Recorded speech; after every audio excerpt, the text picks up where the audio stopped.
குட்டீஸ், இப்போ நம்ம என்ன பார்க்க போகிறோம்னா ட்ரிக்னாமெட்ரி முக்கோணங்களோட அறிமுகம், அதாவது இன்ட்ரோடக்ஷன் ஆஃப் ட்ரிக்னாமெட்ரி பார்க்க போகிறோம். சரிதானா? ஒரு செங்கோண முக்கோணம், ரைட் ஆங்கிள் ட்ரையாங்கிள் இப்படி இருக்குன்னு வச்சுக்குவோம். சரியா? இது ஏபிசி, இதானது ரைட் ஆங்கிள். இதுக்கு நேராக உள்ளது ஹைபாட்னியூஸ். சரிதானா? இல்லைன்னா என்ன சொல்லுவோம், தமிழில் சொல்கிறாங்க காரணம். நேராக உள்ளது காரணம். இது இப்போ தீட்டான்னு எடுத்துக்கணும். இந்த ஆங்கிள் வந்து தீட்டான்னு எடுத்துட்டோம்னா இதுக்கு நேராக உள்ளது வந்து எதிர்பக்கம், இதுக்கு பக்கத்தில் உள்ளது அடுத்துள்ள பக்கம். Sine theta equal to formula என்னென்னா எதிர்பக்கம் பை கர்ணம். காஸ் தீட்டானா அடுத்துள்ள பக்கம் பை கர்ணம். டேன் தீட்டானா sine theta by cos theta. Sine தீட்டாவுக்கு வந்து நமக்கு என்ன தெரியும், எதிர்பக்கம் பை கர்ணம். காஸ் தீட்டாவில் டிவைட் பண்ணணும். அப்போ அதோட இன்வர்ஸ் எல்லாம் மல்டிப்ளை பண்ணிடலாமா? அப்போ இது என்ன ஆகும், கர்ணம் பை அடுத்துள்ள பக்கம்னு வரும். கர்ணம் கேன்சல் ஆயிரும். அப்போ டேன் தீட்டா ஈக்குவல் என்ன ஆயிரும், எதிர்பக்கம் பை அடுத்துள்ள பக்கம். சரியா? இங்கிலீஷில் சொல்கிறாங்க இது எப்படி வரும், ஆப்போசிட் சைட் அட்ஜசன்ட் சைடுன்னு வரும். சரிங்களா? இப்போ இதுக்கு என்ன வரும், ஆப்போசிட் சைட் பை ஹைபாட்னியூஸ். இதுக்கு அட்ஜசன்ட் சைட் பை ஹைபாட்னியூஸ். அப்போ இதோட தலையில் என்ன சொல்கிறாங்கன்னா கொசிகன் தீட்டா. கொசிகன் தீட்டானா 1 by sine theta. 1 by sine தீட்டான்னு அர்த்தம், இது அப்படியே தலைகீழ போடலாமா? அப்போ இது என்ன வரும், கர்ணம் பை எதிர்பக்கம். அப்போ இங்கிலீஷில் சொல்கிறாங்க ஹைபாட்னியூஸ் பை ஆப்போசிட் சைடு. அப்போ இதுக்கு ஆப்போசிட், அதே மாதிரி காசுக்கு ஆப்போசிட் வந்து சீக்கன் தீட்டா.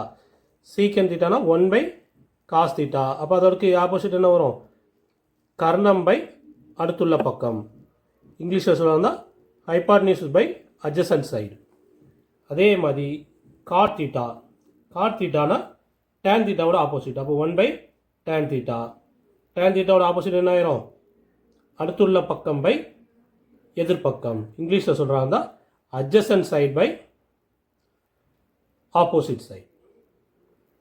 இப்போ பாருங்கள், அதே இது நம்ம என்ன வச்சுருந்தோம், இது 90 டிகிரி, இது தீட்டா. இப்போ இது என்ன பண்ணுவோம், இது ஃபுல்லாக 90 டிகிரினா இது தீட்டானா இதோட ஆங்கிள் என்ன வரும், 90 மைனஸ் தீட்டான்னு வருமா? அப்போ இதுக்கு வந்து 90 மைனஸ் தீட்டா. இப்போ இதுக்கு சைன் கண்டுபிடிக்கிறதா சைன் ஆஃப் 90 மைனஸ் தீட்டா அப்படிங்கும்போது என்ன ஆகும், இதுக்கு ஆப்போசிட் சைடு எனது சிடி பை ஹைபாட்னியூஸ். இந்த இது அதே தான் வரும், சிஏ. சரியா? சிடியும் ஏபியும் நமக்கு சேமா. அப்போ ஏபி பை இது ஹைபாட்னியூஸ். ஏபிங்கிறது நமக்கு இங்கே தீட்டா பொறுத்த வரைக்கும் ஏற்கனவே என்னென்னு பார்த்துருக்கோம், இது அடுத்துள்ள பக்கம். அப்போ இது என்ன ஆகுது, அடுத்துள்ள பக்கம் பை கர்ணம்னு ஆகுதா? அடுத்துள்ள பக்கம் பை கர்ணம்னா நமக்கு அது எனக்கு என்ன பார்த்துருக்கோம், காஸ் தீட்டாக்கு சமமா?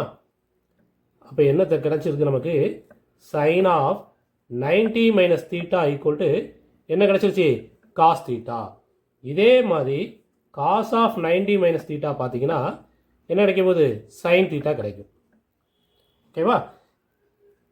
இதே மாதிரி டேன் ஆஃப் 90 மைனஸ் தீட்டா பார்த்தீங்கன்னா என்ன கிடைக்கும், காட் தீட்டா. இதே மாதிரி கொசிகன் 90 மைனஸ் தீட்டானா என்ன வந்துடும், சீக்கன் தீட்டா வந்துடும். சீக்கன் ஆஃப் 90 மைனஸ் தீட்டா பார்த்தீங்கன்னா என்ன வந்துடும், கொசிகன் தீட்டா. அதே மாதிரி காட் ஆஃப் 90 மைனஸ் தீட்டா பார்த்தீங்கன்னா என்ன கிடைக்கும் போது, டேன் தீட்டா. குட்டீஸ், இப்போது ஒரு டேபிள் ஒன்று பார்க்க போகிறோம். என்னென்னா sine theta, cos theta, tan தீட்டாக்கு 0 டிகிரியில் என்ன வேல்யூ, 30 டிகிரியில் என்ன வேல்யூ, 45 டிகிரியில் என்ன வேல்யூ, 60ல் என்ன, 90ல் என்னன்னு பார்க்க போகிறோம். சரிங்களா? இப்போ 0ன்னா அந்த இடத்துல என்ன பண்ணுங்க, 0னே போடுங்க. இதுக்கு அடுத்து வந்து கால், இது வந்து அரை, இது முக்கால், இது 1ன்னு வச்சுக்கோங்க. சரிங்களா? 0க்கு ரூட் எடுத்தால் என்ன வரும், 0.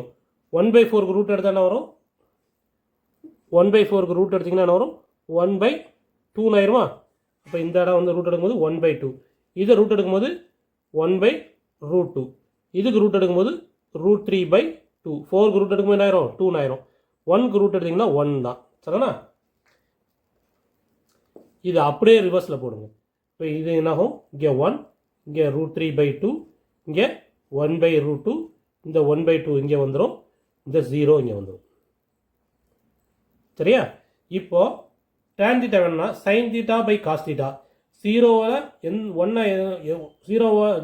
டிவைட் பை எந்த நம்பர் போட்டாலும் ஆன்சர் என்னதான், 0 தான். இது என்னது 1/2 √3/2 டிவைட் பண்ணணும். இப்போ 1/2 √3/2 டிவைட் பண்ணதுக்கு பதிலாக அதோட இன்வர்ஸால் மல்டிப்ளை பண்ணிங்கன்னா என்ன ஆகும்? இந்த 2 கேன்சல் ஆகி 1/√3 வந்துடும். சரியா? இது ரெண்டு சேம் நம்பர் இருக்குது. டிவைட் பண்ணும்போது என்ன வரும்? 1 வரும். இதை டிவைட் பண்ணும்போது என்ன ஆகும்? √3/2 டிவைடட் பை 1/2க்கு பதிலாக 2/1 மல்டிப்ளை பண்ணால் 2 கேன்சல் ஆயிரும். இப்போ √3/1 வந்து என்னது? √3 தான். இதோட வேல்யூ என்ன? 1/0. 1/0க்கு இன்ஃபினிட்டி, அதாவது இது வரைக்கும் கண்டுபிடிக்கவே இல்லை. அப்போ என்னது? Not define. தமிழில் சொல்கிறாங்க வரையறுக்க இயலாது. இந்த டேபிள்ஸ் வச்சுக்கணும். இதை பேஸ் பண்ணி நோ ப்ராப்ளம் தான்.